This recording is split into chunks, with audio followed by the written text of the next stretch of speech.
네, 밑에 내용 이제 이어보겠습니다. 자, 선박의 주요 치수에는 세 가지가 있다 그랬다. 뭐? 선박의 길이, 앞뒤, 옆에, 폭, 위아래, 깊이. 그래서 여러분들 머릿속으로 이렇게 그림을 좀 연상해 보니까 금방금방 생각나죠? 바로 항해술 그거예요. 근데 마냥 글로 보면요, 그냥 글자예요. 그냥 내가 외워야 될 것밖에 안 됩니다.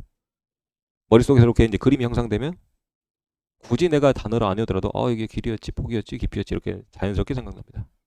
기억하시고. 자, 마지막 치수 깊이죠. 자, 깊이란 여기서부터 여기. 그죠? 자, 근데 이제 아까 하나 더. 자, 선박인 이 뼈대에는 아주 중요한 뼈대가 하나 있다 그랬다.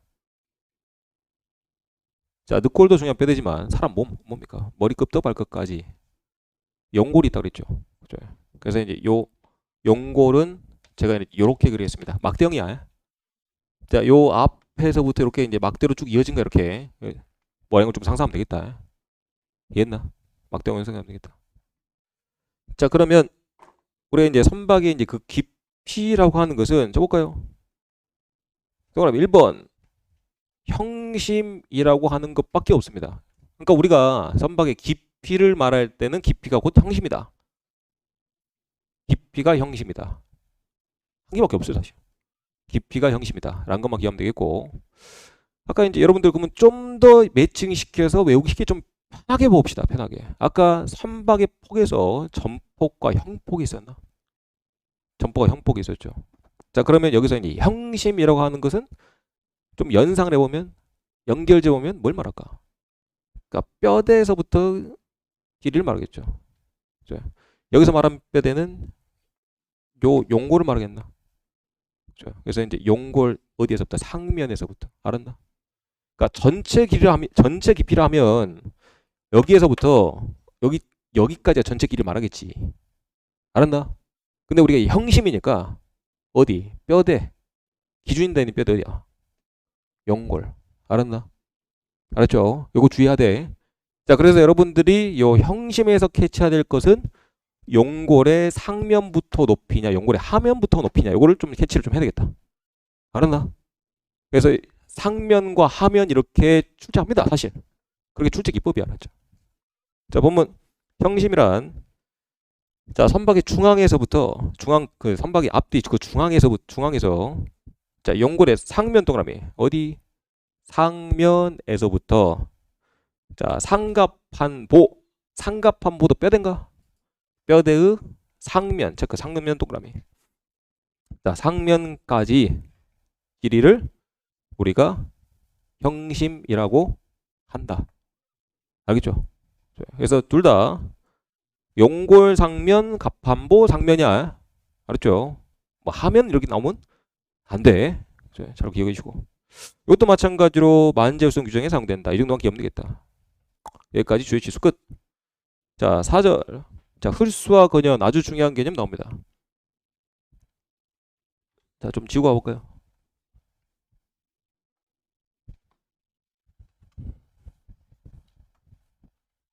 자, 흡수랑 간단하니까 뭐라 그랬죠? 선박이 물에 잠겨 있는 깊이라고 그랬죠. 그래서 자, 본문상 자, 선박이 이렇게 잠겨 있습니다. 잠겨 있어요. 자, 요 깊이가 뭐라고 했죠? 자, 흡수라고 그랬죠. 그리고 통상 우리가 이제 선박의 자, 건현이라고 말하는 거는 요 나머지 길이 요걸 이제 건현이라고 그래요. 별거 없죠. 요걸 건현을 한다. 그죠? 자, 건현의 정의에는 요거 말고도 한 가지가 더 있어요. 그래서 여러분들 1번, 2번 건현 정의를 따로 구분해서 기억하면 된다. 근데 거의 유사해. 비슷해. 자, 본문 들어가 볼까? 자, 흡수란 자, 영어 용어까지 우리가 알아둡시다. 자, 드라프트랍니다. 자, 뭐? 드라프트. 자, 요렇게 쓰기도 합니다. 자, 둘 다 발음은 드라프트. 그렇죠. 드라프트란다. 자, 보면 양걸 1번 흡수는 정의. 자, 물속에 잠긴 선박의 깊이를 흡수한다. 당연하게도 물속에 잠겨 있으니까 물과 직접 닿는 부분이니까 선박의 조종에 사용된다. 자, 그리고 이제 재화 중량 톤수는 뒤에서 배우겠지만 재화 뭡니까? 물건이요. 물건의 중량을 구하는 길이에 사용됩니다. 그렇죠? 뒤에서 다시 언급할게요. 자, 동그라미 1번, 2번 구분합시다. 1번, 2번. 그러면 이제 그림을 좀 그려볼까? 자, 그러면 이제 선박이 뒷공무니를 봤습니다. 뒷공무니를. 그러면 동그라미 1번. 자, 용고를수하고요. 형을수가 있네. 구분해야 되겠죠. 근데 그렇게 어려운 내용이 아니다. 위에 배웠던 내용하고 또 연결시키면 된다. 우리가 이제 형이라고 하는 것은 아까 형기표 하나 배웠죠. 다시 이제 형심 배웠죠. 형심. 자, 형심이란 어디서부터? 용골의 상면에서부터. 맞죠? 형을수도 마찬가지예요. 형을수도 어디서부터? 용골의 상면에서부터의 흘수를 이거를 우리가 자, 형을수를 한다. 그럼 이제 용골을 쓰면 뭐겠어요? 용골까지 포함한 흘수를 용골 흘수라 하겠지. 알았나? 그래서 용골까지 포함한 흘수를 우리가 자, 용골 흘수라고 하는데 중요한 내용. 우리가 일반적으로 말하는 흘수는 그러면 뭐냐? 라고 했을 때 용골 흘수를 당연하게도 일반적인 흘수라 말한다. 알았나? 흘수는요. 선박을 운항함에 있어서 가장 중요한 요소 중에 하나입니다. 자, 왜? 자, 이걸 모르고 들어가면 선박이 얹혀져 버리거든. 좌초가 되거든. 알았나? 그러면 선박이 얹혀지는 부분이 어디 닿았을 때? 용골이 닿더라도 얹혀지죠. 선박이 용골 닿더라도 좌초가 된단 말이야. 그러면 당연하게도 어디까지 훌수로 봐야 되겠니? 일반적인 훌수란. 당연히 용골까지 봐야 되겠죠. 알았나? 본문에 자, 용골hul수란 자, 우리가 이제 용골을 영어로 킬을 합니다. 이 단어에서 다시 배워요. 용골 뭐라 한다? 킬. 그래서 이제 용골hul수는 킬 드라프트.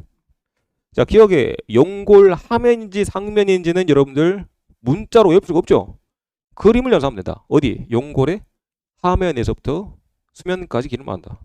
그리고 니은의 중요한 내용이죠. 일반적으로 말하는 hul수란 형hul수를 말한다, 용골hul수를 말한다. 당연하게도 용골hul수를 말한다. 자, 디귿에 자, 선박의 조종에 사용되죠. 자, 여기서 말하는 선박의 조종이란 자, 내가 수심을 알고 내 흘수를 알아야 안전하게 운항할 수가 있는데 내 수심에 걸맞는 흘수란 형hul수를 말한다, 용골hul수를 말한다. 당연하고요. 용골hul수 말한다. 거기서 말하는 조종 말하는 거야. 알았죠? 자, 그리고 자, 재화 중량도 마찬가지입니다. 여기서 말하는 재화 중량은 자, 내가 실을 수 있는 재화, 물건의 무게가 얼만큼 될 것이냐라고 측정할 때 선박의 전체 무게를 따져봐야 되는데 선박의 전체 무게는 요 용구를 뺍니까? 연보를 놓고 계산해야 됩니까? 당연히 용구를 놓고 계산하기도 해야 되겠죠. 알겠나? 자, 들어가서 자, 이번에 형을수.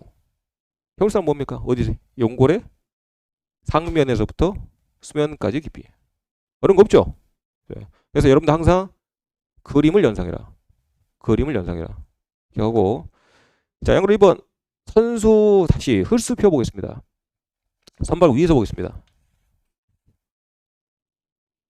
그리고 하나는 옆에서 보겠습니다.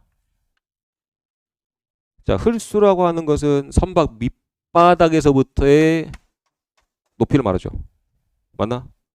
자, 밑바닥에서 이제 0부터 시작합니다. 자, 이만큼 차 있어요.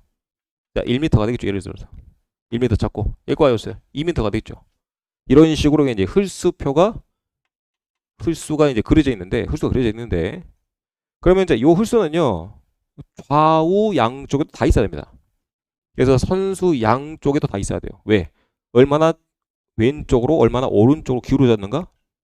평균값을 봐야 되겠죠. 그죠? 선박이 기울어지지 않게끔 수평을 맞춰야 될 거 아니야. 자, 이렇게 항해하다가요 큰일 나. 왜냐?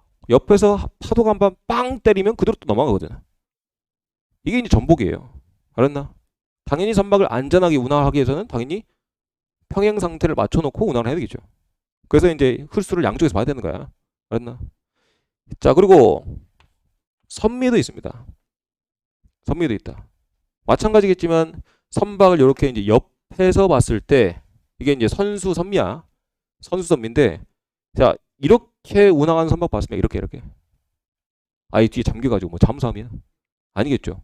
또는 선수가 이렇게 앞으로 꼬꾸라 박은 상태로 운항하면 안 되겠죠. 그죠? 그래서 이제 어느 정도 적정하게 이렇게 이제 어느 정도 적당히 기울어진 상태에서 이렇게 운항해야 한단 말이야. 그렇죠? 그래서 이제 자, 너무 뒤로 쏠리지 않게, 너무 앞으로 쏠리지 않게 이렇게 이제 수치 비교가 필요하다. 그래서 선수 선미에 다 있다. 알았나? 자, 그리고 자, 대형선들 같은 경우에는 자, 요 선박의 중심부에도 당연하게도 흘수표가 있습니다. 그래서 이제 우선 원칙은 선수 선미 양현이니까 4개소 있고, 그리고 이제 큰 선박, 중대형 선박 같은 경우는 요 중심부에도 추가적으로 있다. 그렇죠? 자, 그리고 여러분들이 추가적으로 그냥 알아야 될 내용. 우리가 이제 요 중심부 홀수를 이제 중앙부 홀수 하잖아. 자, 중앙부 홀수.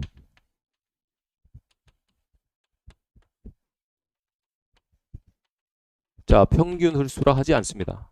자, 여기서 말하는 평균 홀수란 아마 이론서 있을 거예요. 평균 홀수란 자, 선수와 자, 선미를 평균 낸 게 바로 평균 홀수예요. 같지 않습니다. 같지 않아요. 왜 그러냐면 선박이 적재 상태에 따라서 자, 아래로 이렇게 휘기도 하고 위로 이렇게 휘기도 합니다. 이해했나? 알겠죠? 그러면 자, 예를 들어서 이렇게 떠 있어요. 앞뒤 평균을 내보니까 앞에 똑같네. 예를 들어서 이제 요 깊이를 제가 한 2m 정도라고 가정을 해볼게요. 그러면 이제 요 높이는 여러분들 그냥 눈으로 보기에도 이보다 훨씬 크죠? 맞나? 맞나?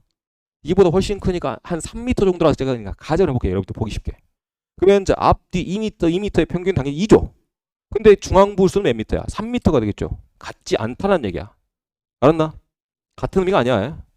같을 수도 있겠으나 그거는 그냥 수치상 같은 것이지 우리가 이제 중앙부 수와 평균 수가 같은 의미다라고 말할 수는 없는 거라고. 알았나? 알겠죠? 왜 선박이 이렇게 적재 상태에 따라서 휠 수도 있는 거니까. 알았죠? 저 중요한 내용이다. 그래서 이제 이렇게 이제 정리 좀 하고요. 그러면 이제 제가 선질 하나 만들어 보겠습니다. 우리가 이제 평균 홀수가 선수 홀수하고 선미 홀수의 평균값이란 거 배웠잖아. 그럼 예를 들어서 자, 이 평균 홀수 자리에 이걸 빼버리고 중앙부 홀수란 선수 홀수와 선미 홀수의 평균값이다를 물어보면 맞는 선지야, 틀린 선지야? 틀린 선지겠지. 근데 제대로 안 배운 친구들은 아 그렇구나라고 할 수도 있겠지. 알았나? 그래서 이제 이 내용은 좀 구분해 주라고요. 이걸 해주고 자 넘어가서 자 172페이지 자 양그라 3번 트림 보겠습니다.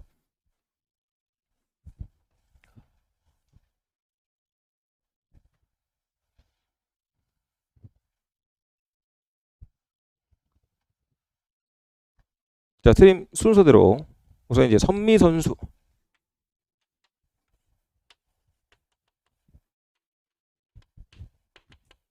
자 선박은 이제 옆에서 와보겠습니다. 선수에서부터 선미까지 옆모습을 좀 봐볼게요. 그죠? 우선 자 트림이란 자 선박 옆에서 봤을 때 앞뒤로 얼마만큼 기울어졌는가를 우리가 트림이랍니다.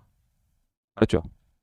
자 그러면 이제 이 트림이라고 하는 것은 앞뒤 기울기의 차이인데 앞뒤 기울기의 차이인데 앞뒤 기울기의 차이는 앞에 얼마만큼 깊이 잠겨 있느냐 뒤가 얼마만큼 깊이 잠겨 있느냐 즉 선수홀수하고 선미홀수의 차이를 보면 그 차이만큼 기울어져 있는 거겠죠. 알겠나? 그래서 트림의 정의는 선수홀수와 선미홀수의 차이가 바로 트림이 되겠다라고 이해하면 되겠다. 알았나? 자 정의. 자 트림이란 선수홀수와 선미홀수의 차를 말한다. 그래서 선박 앞뒤 길이 방향의 기울기를 말한다. 라고 정의하면 되겠고 자 그러면 이해합시다. 자 선미 트림이란 선미 쪽으로 경사지는 걸 말합니다. 선미 트림 뭐라고?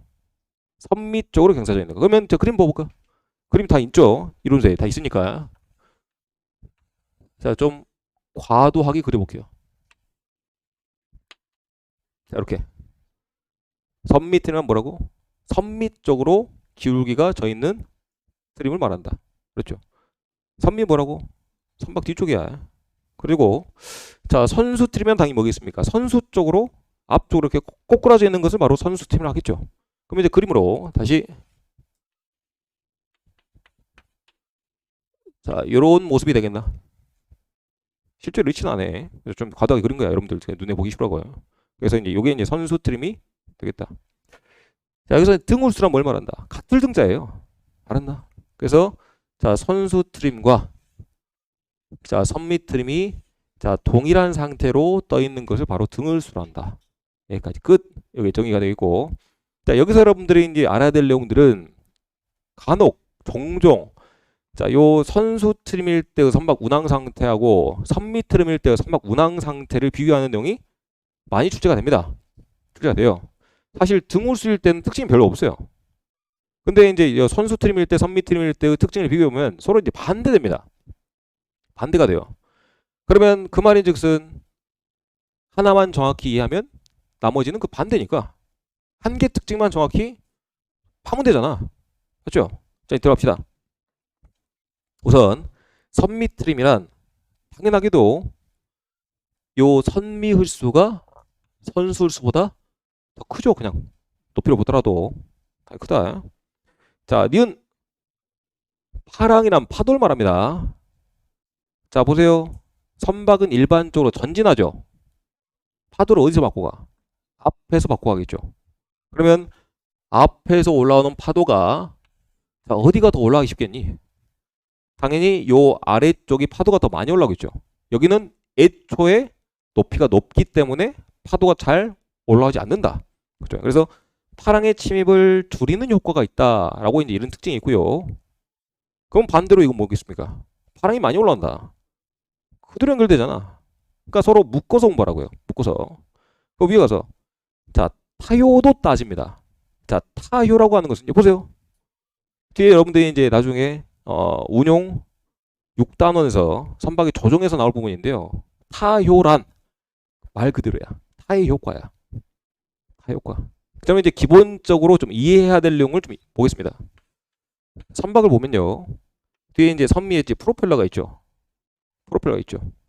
자, 프로펠러 뒤쪽에 아까 여러분들 타 배웠다. 타. 맞나? 선박을 기본적으로 움직이는 수단은요. 두 가지입니다. 하나는 프로펠러. 프로펠 역할은 전진, 후진. 돌아가면 전진. 반대로 돌아가면 후진. 그죠? 물을 뒤로 뿜어내냐, 물을 앞으로 뿜어내냐에 따라서 전진과 후진을 합니다. 그건 이제 누가 하는 거야? 프로펠러가 하는 것이고. 자, 이 타의 역할은 여러분들 운전대의 역할이죠. 근데 이제 타는요. 얘가 보면 알겠지만 프로펠러의 뒤쪽에 있죠. 프로펠러 뒤쪽에 있죠. 자, 그 이유 자체가 이 프로펠러에서 나오는 수류를 물줄기를 부딪혀서 배를 돌려주는 역할을 합니다. 그러면 여러분들이 갖고 있는 이 프레임을 좀 바꿔야 될 시기가 왔는데요. 우리 자동차는 이 조향장치 핸들이 앞바퀴에 있지만 선박은요. 자, 요 뒤에 타가 뒤에 있죠. 그래서 선박의 뱃머리는요. 프로펠러 뒤쪽에 있는 타가 돌아감으로써 선미가 먼저 돌고 선수가 그 반대로 따라 돌아가는 겁니다. 그래서 프레임을 좀 바꿔줘야 돼요. 알았죠? 알았죠? 그죠? 자, 그러면 타효가 좋으려면 보세요. 프로펠러에서 나오는 수류를 부딪혀서 배를 운전한다 그랬으니 그럼 프로펠러에서 나오는 물줄기가 많은 쪽은 선미 트림이겠습니까? 프로펠러가 안 잠겨 있는 선수 트림이겠습니까? 당연하게도 선미 트림일 때 충분한 물줄기가 나오면서 자, 그 뒤에 있는 타에 충분한 물줄기가 부딪혀서 타의 효과가 좋아지겠다라고 표현할 수 있겠죠. 알았나? 일하자는 거야. 그죠? 그래서 자, 선미 트림일 때 타효가 좋다. 선미 트림일 때 타효가 좋다. 자, 그리고 당연하게도 선속도 증가하죠. 보세요. 자, 요 선수 트림일 때는 자, 프로펠러가 반밖에 안 잠겨 있어요. 그러면 박차고 나가겠습니까? 절대 박차고 나갈 수가 없죠. 자, 프로펠러가 완전히 잘 잠겨 있습니다. 그러면 충분히 잠겨 있는 상태에서 충분한 물줄기를 뒤로 뽑아주겠죠. 그러니까 잘 박차고 나가는 거야. 선속이 좋을 수밖에 없는 거야. 알았나? 이렇게 기억하면 되겠다. 자, 들어서 지금 그렇기 때문에 일반적인 운항에서는 선미 트림이 좋다는 거예요. 연결된 내용이야. 자, 들어서 리을 봅시다. 자, 요잉. 여러분 나중에 이제 선박의 그 육자 운동에서 이제 배울 건데요. 자, 요잉이란 선박의 선수가 이렇게 좌우로 이제 흔들리는 것을 말합니다. 자, 뭐라고? 선박 선수가 좌우로 흔들리는 말한다. 그죠? 자, 그러면 보세요. 자, 선박의 선수가 좌우로 흔들리는 건 안 좋은 현상이에요. 볼까? 자, 선박이 이렇게 직진하는 게 좋겠습니까? 아니면 선박의 선수가 좌우로 이렇게 흔들리면서 지그재그로 가는 게 좋겠습니까? 지그재그로 가는 게 좋다고? 직진하는 게 좋겠죠? 아, 내가 잘못 들은 거지. 아, 미안해. 자, 선박의 선수가 어떻게? 안 흔들린 게 좋아요. 알았나? 안 흔들린 게 좋다. 그러면 선박의 선수가 안 흔들리려면 봐봐. 자, 지금 이제 타 배웠죠? 타가 이렇게 반듯하게 놓였을 때를 어차피 나중에 배우니 알아둡시다. 우리 밑집을 합니다. 자, 뭐라 해? 밑집을 한다. 선박의 탈을 반드시 놨다는 얘기는 이 말이 무슨 말이야? 야, 직진으로 가라. 그렇죠. 자, 선박의 탈을 이렇게 이제 오른쪽으로 돌리게 되면요. 간단히 알려줄게. 자, 프로펠러가 이렇게 이제 돌아가면서 물줄기 뒤로 뿜죠. 그러면 이제 요 타가 이렇게 돌아가면서 타가 밀리죠. 물줄기에 부딪히니까. 어느 방향으로? 요 방향으로 물립니다. 이렇게. 맞나? 물줄기가 이렇게 나오니까 밀릴 거 아니야. 자, 밀리니까 어디로 밀려? 여기로 밀리죠. 그러면 선미는 여기로 돈다. 선수는 당연히 이렇게 그 반대로 여기로 돈다. 자, 그렇기 때문에 탈을 오른쪽으로 쓰면 선수가 오른쪽으로 돌아가는 거예요. 알겠나? 자, 그러면 다시 여기 와서 다시 본질적인 내용. 밑집으로 놓으면 뭐란 얘기야? 자, 직진하란 얘기야. 그러면 타효하고 묶어서 생각해볼까? 자, 요 타효가 좋으려면 선미가 좋겠니? 선수가 좋겠니? 선미 팀이 좋겠니? 선미 팀이 좋다고 그랬잖아. 그러면 직진을 더 잘하는 친구는 요 타가 충분히 잠겨있을 때, 떠있을 때. 잠겨있을 때 더 직진 잘하겠지. 라고 생각하면 되겠다. 알았나? 자, 요잉이란 어떤 현상이라고? 뱃머리가 좌우로 흔들리는 현상이라고. 알았나? 뱃머리가 좌우로 잘 안 들리면 뒤쪽에 있는 타가 꽉 잡고 있어야 된다. 알았나? 여기까지 여러분들 기억하면 되겠다. 이해를 합시다. 자, 들어서 자, 미음. 자, 어려운 내용이다. 사실 이 내용은 여러분들이 그 뒤에 선박 6단원 선박 운영 파트에서 나온 내용인데 간단하게 미리 좀 언급만 좀 하겠습니다. 우리 이제 선회권이라는 개념이 있어요. 선회권. 볼까? 봅시다. 자, 선박이 이렇게 직진을 하다가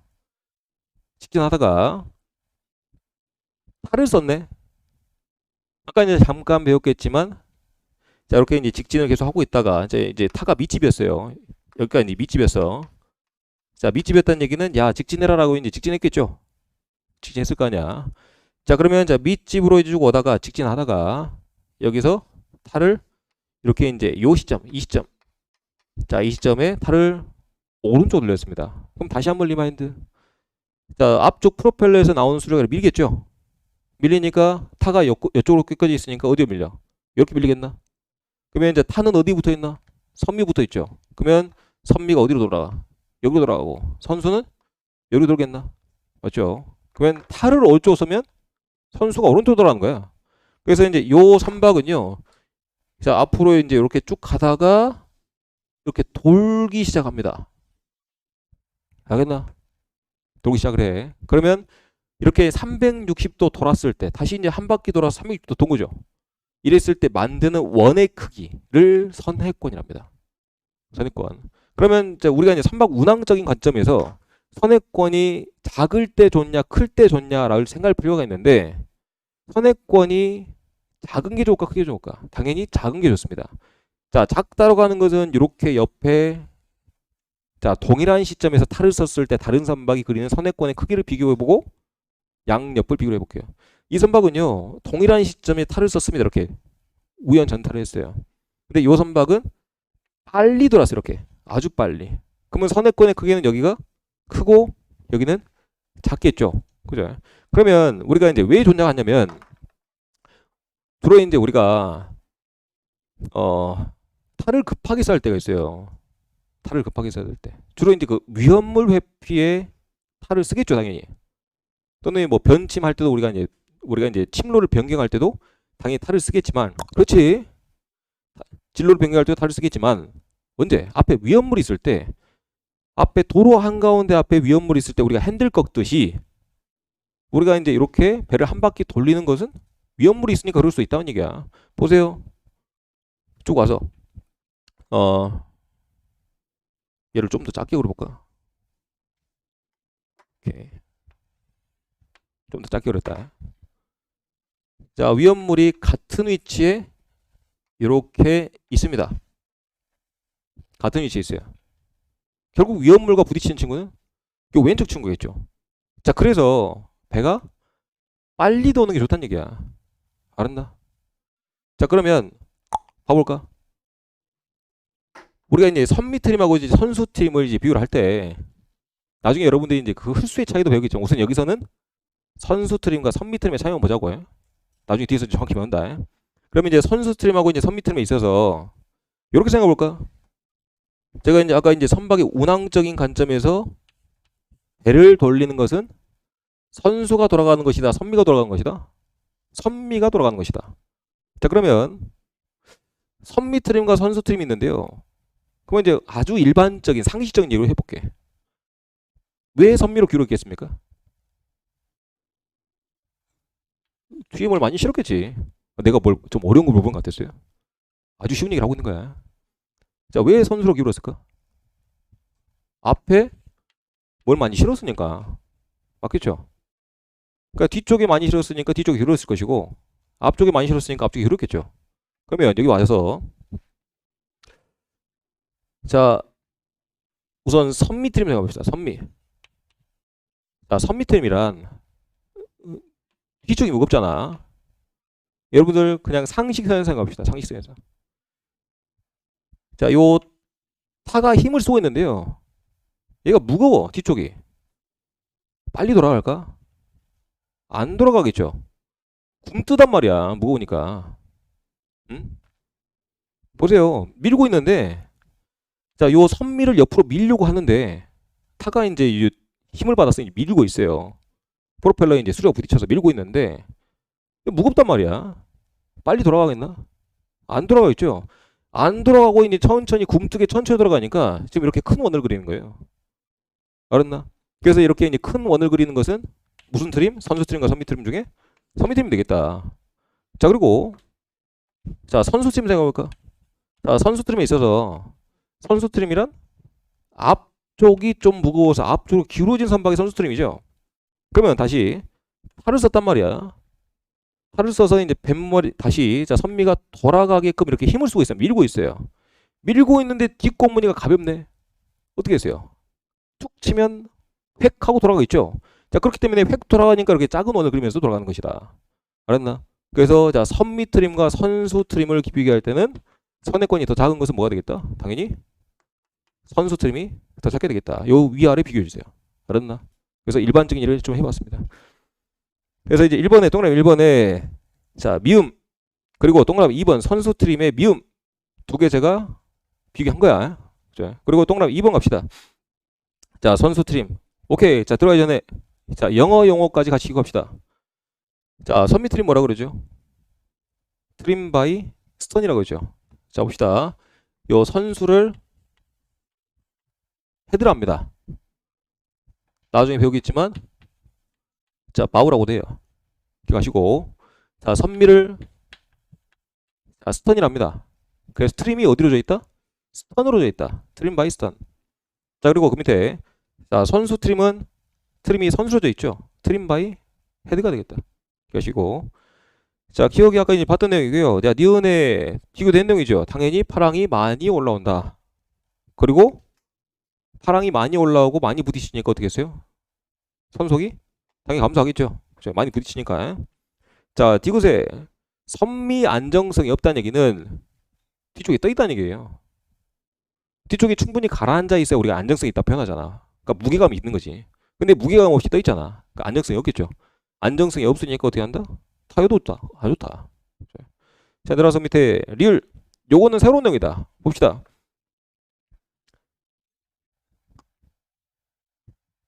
자, 여러분들 묘박이라고 하는 것은 선박의 그 앵커 있죠. 닷.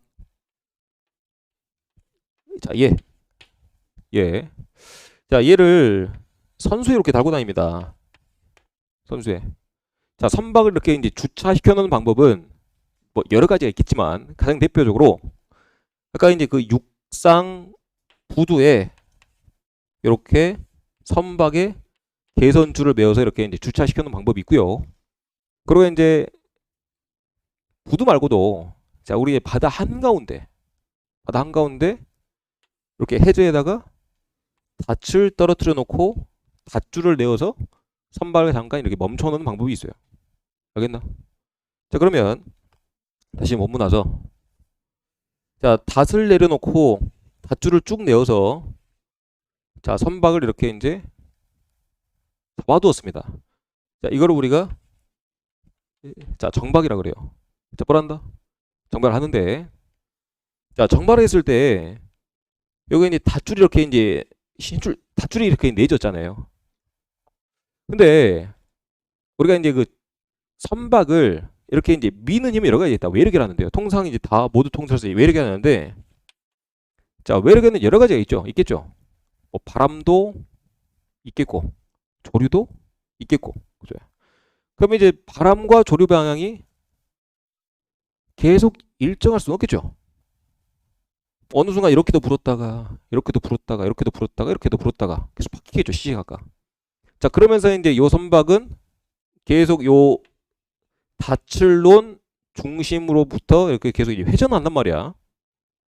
자, 회전하게 되는데 자, 요 바람이 불었을 때 특히 자, 바람이 불었을 때 쭉 밀렸다가 더 이상 가지 못하니까 이렇게 다시 옵니다. 다시 올 것 같더니 쭉 바람이 밀렸다가 다시 이렇게 오는 현상을 반복을 해요. 알았나?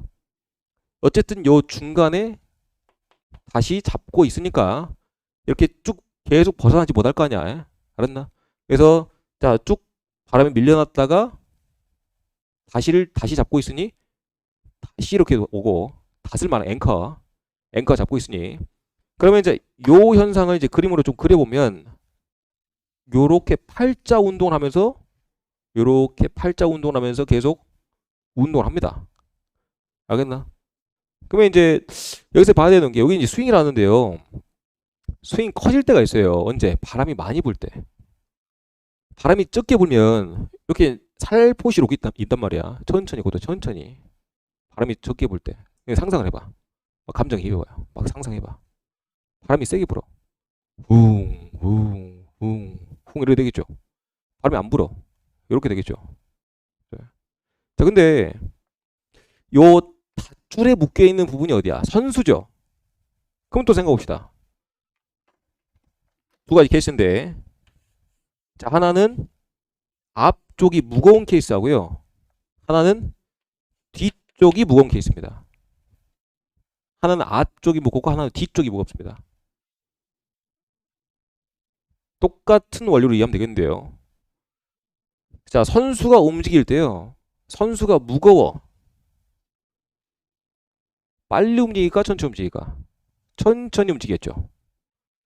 자, 선수가 가볍습니다. 빈 깡통이에요. 어떻게? 툭 쳐버리면 획 돌아가겠죠. 자, 그대로 생각하면 되겠다. 보면 자, 묘박씨 스윙이 많을 때 유리하다는 것은 스윙이라고 하는 것은 이렇게 팔자 운동하는 거 스윙이라고 말하는데 자, 스윙이 많을 때 즉 스윙이 있을 때 선수 트림은 앞쪽이 무거우니까 덜 움직인다 라고 이해하면 되겠죠. 그렇기 때문에 유리하다. 알았나? 이렇게 정리하면 되겠다. 정리하시고 다음에 등을수 보겠습니다. 자, 등을수는 별거 없어요.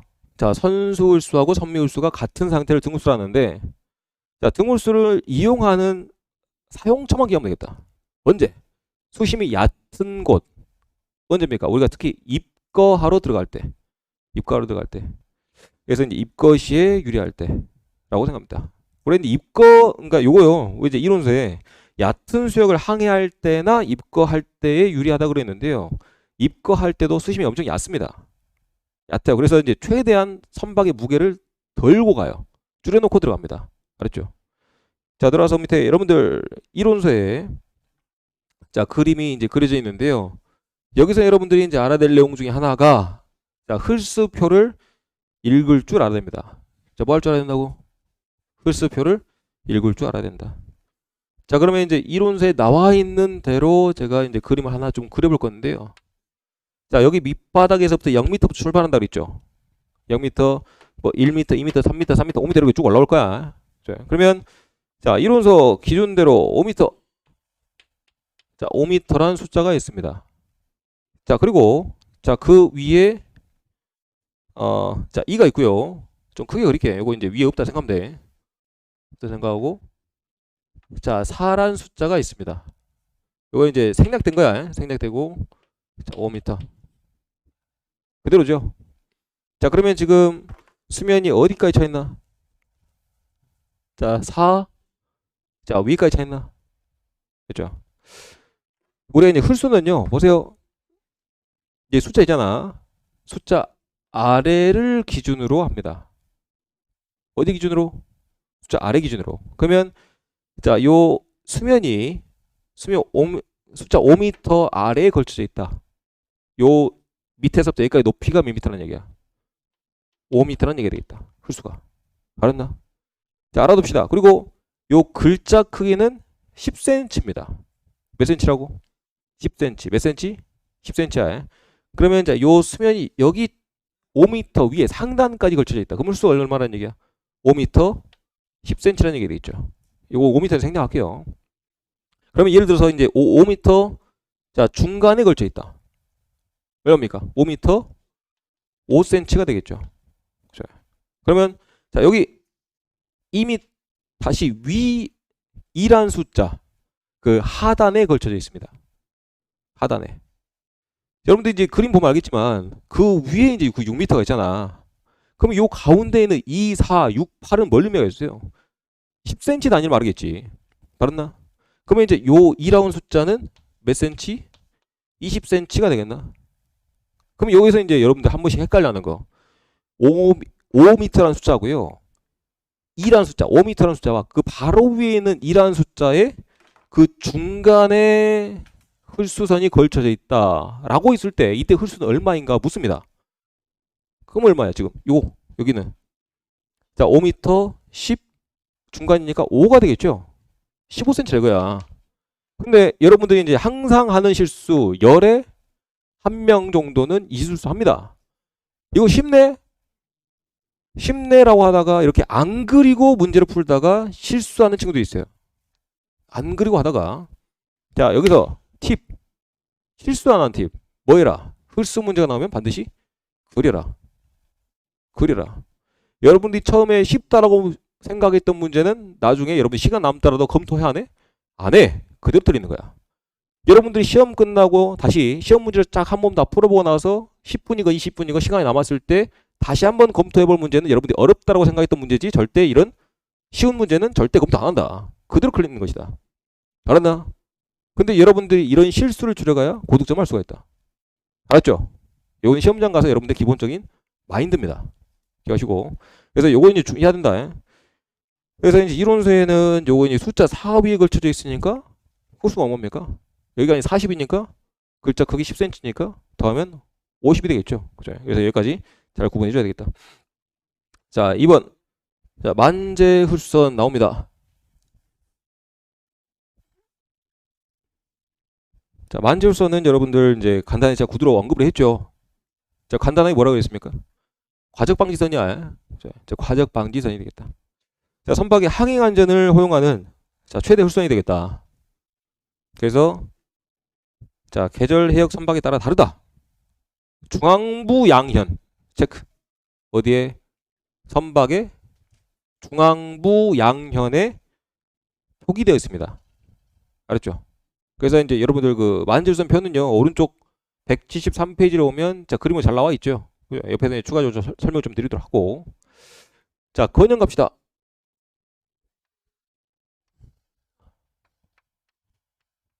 자 건현의 의미에 제가 두 개 있다라고 살짝 흘러가면서 말했던 거 기억나죠? 일반적인 건현이란 요게 이제 홀수야. 자 요거 이제 수면선인데 여기 높이까지가 홀수라 그랬죠. 그리고 이제 홀수 남은 것부터 그 위에 남은 거 사실 남은 거 수면선부터 상갑판까지 여기까지가 뭐라 했습니까? 일반적인 우리가 이제 건현이라고 부르겠죠. 네. 그래서 이제 건현 영어도 알아봅시다. 영어 이제 합시다. 자, 홀수 드라프트랍니다. 아까 배웠죠? 자, 건현은 자, 프리보드랍니다. 뭘 한다? 프리보드. 기억합시다. 그래서 이제 다 있을 건데요. 이론서 있죠? 프리보드 있네. 자, 프리보드라는데 여기 이제 건현이라 하는 일반적인 의미가 되겠고요. 또 하나. 자, 빨간색 선 그어볼까? 자, 요거 무슨 선일까? 당연히 과적방지선, 만재 흡수선이 되겠죠. 그죠? 자, 보세요. 자, 만재 흡수선 위쪽에 남은 길이도 우리가 건현이랍니다. 알았나? 만재선 위쪽에 남은 길이도 건현이란다. 그러니까 어떻게 보면 그냥 비슷하잖아. 맞죠? 만재선도 어쨌든 간에 흡수선이죠. 흡수선 위쪽으로 남은 선, 남은 길이. 알았나? 기억하면 되겠다. 자, 건현 갑판선 상단에서 만재선 상단까지. 여기서 말하는 갑판이란 여러분들 그 상갑판, 일반적인 이제 건현갑판을 말합니다. 건현갑판에서 그다음에 만재선까지 길을 말하고. 자, 그리고 이제 선박의 중앙부 수면, 예, 수면이죠. 수면에서부터 갑판선 상단까지 둘 다 우리가 통틀어서 건현이랍니다. 둘 다 이제 알아두시고요. 자, 양가로 2번. 자, 만재선 표가 나옵니다. 그래서 이제 만재선을 우리가 로드 드라프트 라인 또는 자, 로드 라인, 그 약칭 로드 라인이라고 합니다. 또 이제 프림솔 마크라고 합니다. 자, 프림솔은 이제 사람 인물 이름이에요. 그래서 인물 이름인데 간단하게 배경 지식만 좀 그냥 쉬어가는 느낌으로 좀 말씀드리자면 자, 프림솔 하는 사람은 이제 의원이에요. 아주 먼 옛날. 자, 영국일 거야, 제 기억으로는. 자, 영국 이제 의원인데 아주 이제 먼 옛날. 이제 영국의 이제 상선들이 짐을 싣고 이렇게 무역을 하다가 참 깰 사람 집 깨. 그러라고 이제 한 얘기야. 그래서 영국의 이제 무역선들이 계속 이제 무역을 하겠죠. 근데 이제 자꾸 이제 침몰하는 거야. 자, 열의 한 절반 정도는. 근데 이제 그 상선을 운용하는 사람들은 당연히 돈이 엄청 많은 부호들이겠죠. 근데 실제로 그 상선에 타가지고 이제 이런 허드렛 일 하고 이런 사람들, 실제 죽어가는 사람들 어떤 사람이겠어요? 하층 노동민 계층이겠죠. 근데 이제 의원이 어떤 역할을 하는 거야? 시민들을 대면하는 역할을 하는 거 아니야? 그래서 이제 이 사람들이 자꾸 이제 바다에 나가서 죽어나가니 시민들의 입장을 대변하기 위해서 그 원인이 뭔지 봤어요. 원인이 뭔지 봤더니 그 선주, 그러니까 부호들. 선주가 이제 많은 이익을 남기려면 어떻게 해야 돼? 과적을 해야 되잖아. 많은 물건을 싣고 옮겨야 돈이 많이 남을 거 아니에요. 어차피 배는 침몰하는 거 그냥 로또 맞는 것처럼 그냥 왕창 실어놓고 하나만 성공하면 난 돈 번다 라는 생각으로 엄청 과적을 해놓고 그렇게 이제 배를 움직인 거야. 그래서 많은 사람들이 죽어가고. 근데 이제 고민을 해보니까 물건만 적당히 실으면 그렇게 이제 거친 파도를 만나더라도 침몰할 일이 없거든. 그래서 이제 이 프림솔을 하는 의원이 자, 이 과적 방지선을 만들자라고 이렇게 만든 거예요. 그래서 이제 그 사람들을 기리기 위해서 이렇게 프림솔을 했다. 와, 대단하죠. 그죠? 대단한 사람들이야. 하여튼 의원들이 이제 그런 시민들을 대변한 역할을 해야 되는데 지금의 의원들은 과연 그렇냐? 라고 생각이 들지라도 민주주의 실현하기 위해서 우리는 투표를 해야 된다. 정말 오버한 사람들 뽑아야 된다. 민주주의. 풀뿌리 민주주의. 다시 가서 그래서 이제 만재순표를 합니다. 자, 1번. 동그라미 1번. 자, 만재순이 결정이 있는데요.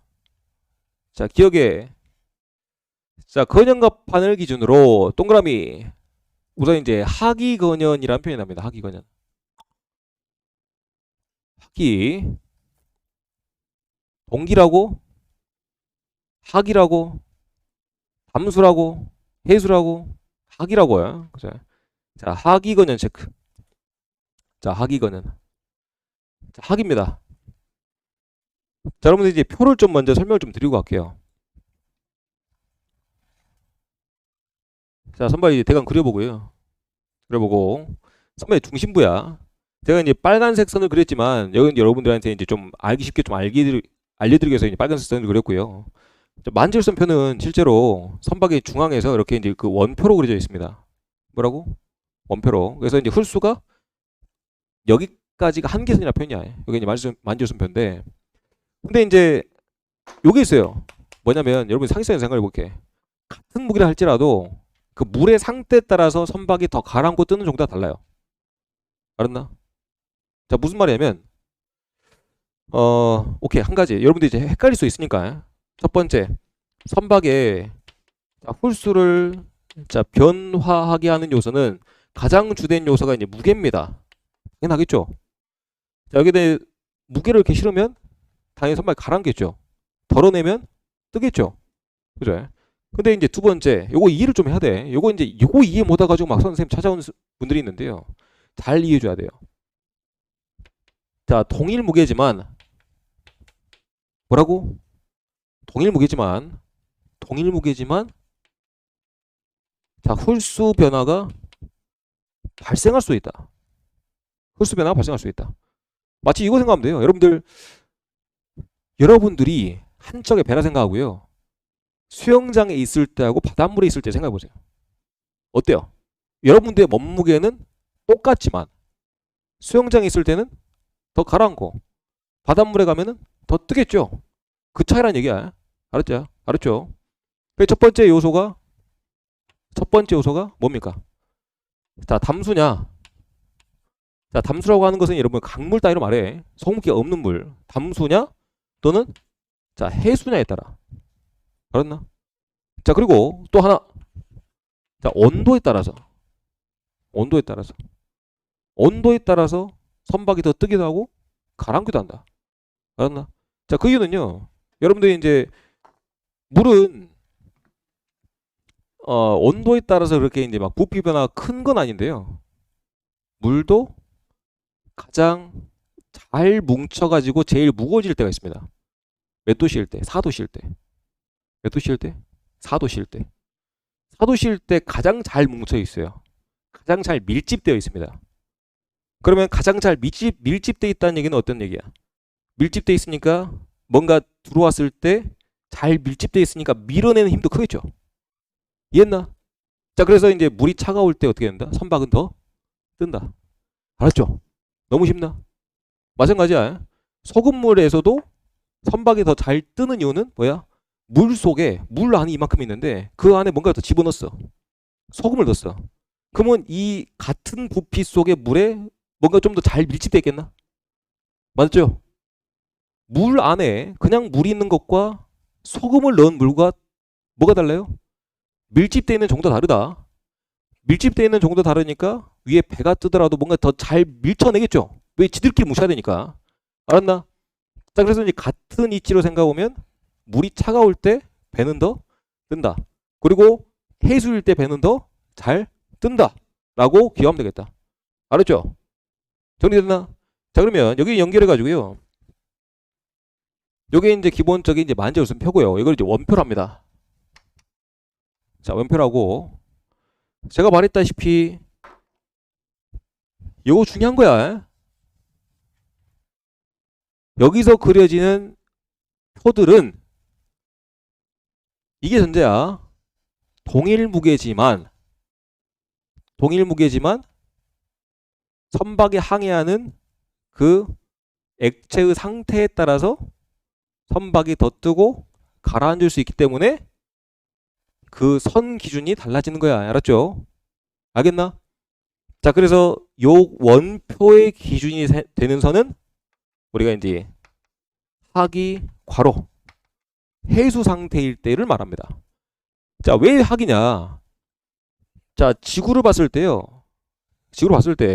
자, 적도를 기준으로 우리가 이제 양극이라고 합니다. 양극이라 하죠. 맞죠?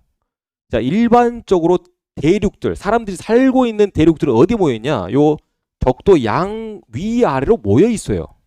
양극에는 대륙이 없습니다. 거의. 없죠. 있어 없어? 없잖아. 그리고 사람들이 그러면 가운데 모여 사니 어때? 요 가운데서만 무역을 하겠나? 그러면 당연히 요 적도 위아래 가운데는 뜨겁겠니? 차갑겠니? 차갑 거냐? 그러니까 뭐가 기준이 된다? 하기가 기준이 된다. 당연하게도. 알았나? 그래서 자, 요 하기, 자, 썸머를 기준으로 이렇게 이제 우선 홀수선을 산정합니다. 알겠나? 자, 그러고 나서 여기서 이제 아까 힌트 온도에 따라서도 배가 더 뜨고 가라앉을 수 있다고 그랬죠. 그러면 배가 더 떠. 언제? 물이 차가울 때. 그러면 흙수선이 요 S보다 위에 있겠니 아래 있겠니? 배가 더 뜨니까. 배가 더 떴어. 자, 지금 자 여기 이제 흙수선 생각해봐. 흙수선이 위에 있어요. 배가 더 가라앉은 거죠. 흙수선이 아래에 있어. 배가 더 뜬 거죠. 그러면 이제 요 아래에 있는 거는 뭐가 되겠다? 당연히 동기가 되겠다. 알았나? 그래서 여기 동기 하기가 썸머였다면 동기는 우리가 이제 윈터 W가 되겠죠. 알았나? 자, 그리고 요 같은 겨울바다인데 정말 더럽게 싸나운 바다가 있어요. 자, 여기는 외워둡시다. 윈터 노스 아틀란틱. 자, 윈터 노스야.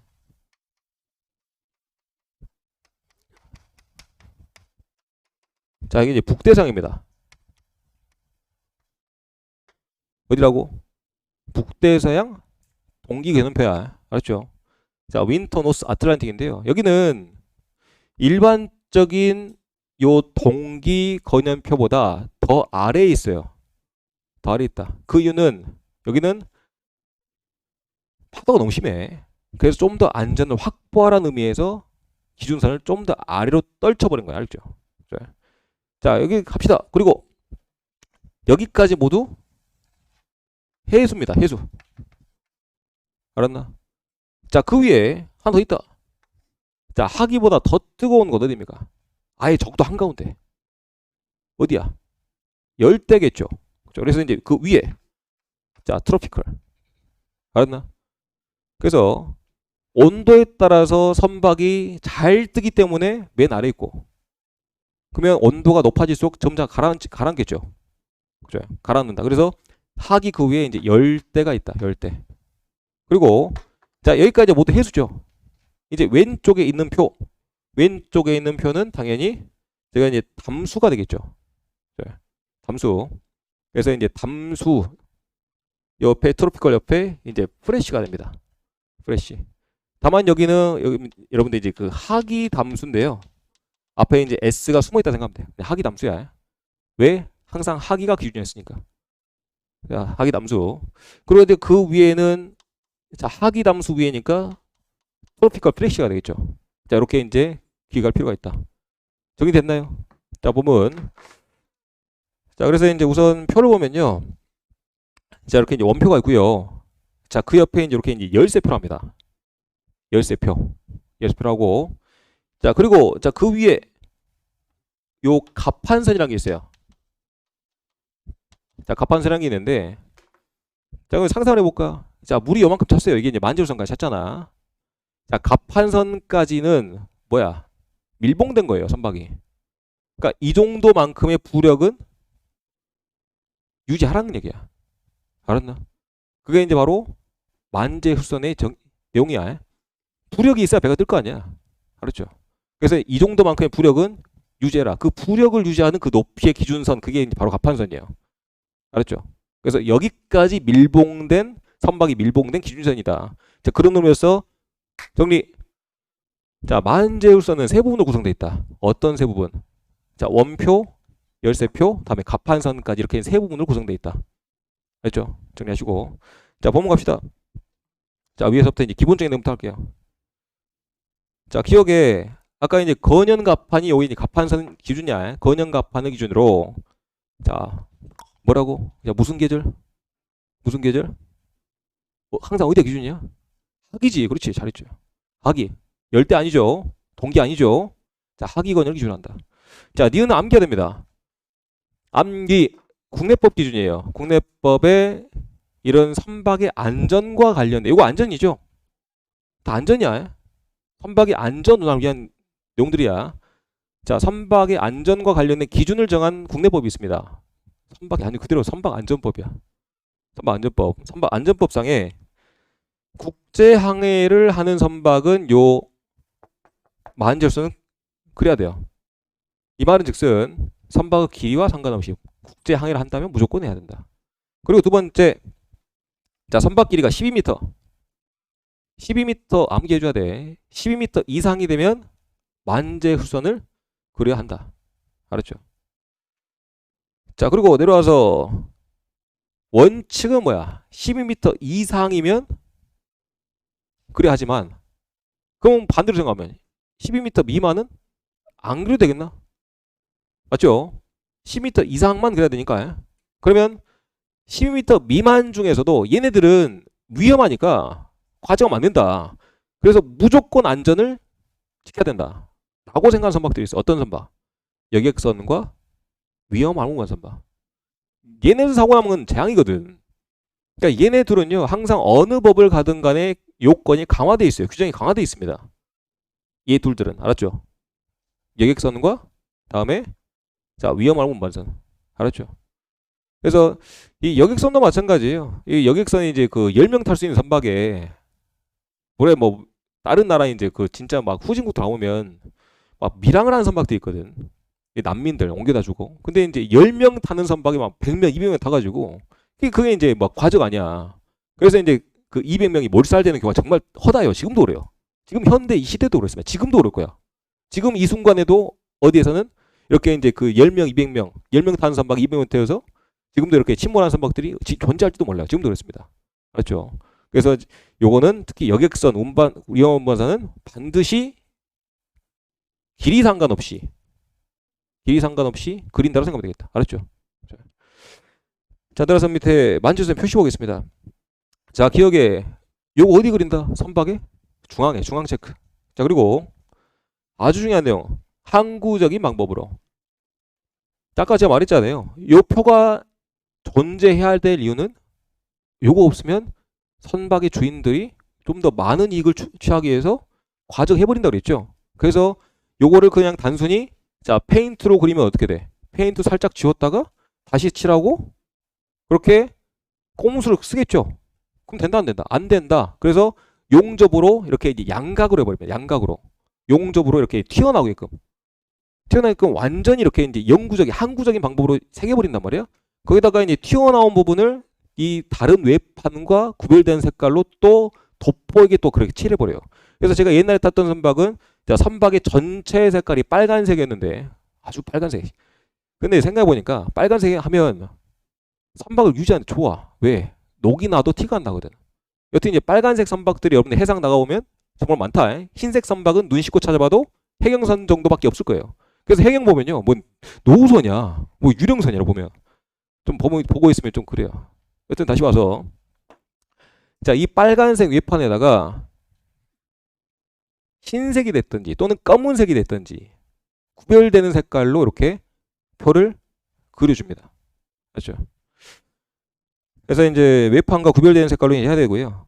니은에 아까 세 가지 있었죠. 자, 갑판선, 원표, 만절선을 표시하는 열쇠형이라 합니다. 열쇠형까지 세 번으로 구성되어 있다. 여기 봅시다. 자, 그리고 내려와서 자, 양도 4번. 요거는 정의만 보면 된다. 자, 구획 만제 수선이라고 있죠. 자, 구획 만제 수선은요. 요거 이제 일반적인 상선에 그려지는 수선배고요. 자, 추가로 이렇게 이제 하나가 더 C라고 그려진 게 있습니다.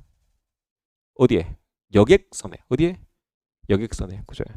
그래서 요거는 자, 구획 만제 수선의 표현이고요. 자, 여객선은 요 흡수표와 상관없이 반드시 요 흡수선 C를 지키고 다녀야 합니다. 그죠? 잠깐 쉬었다 가겠습니다.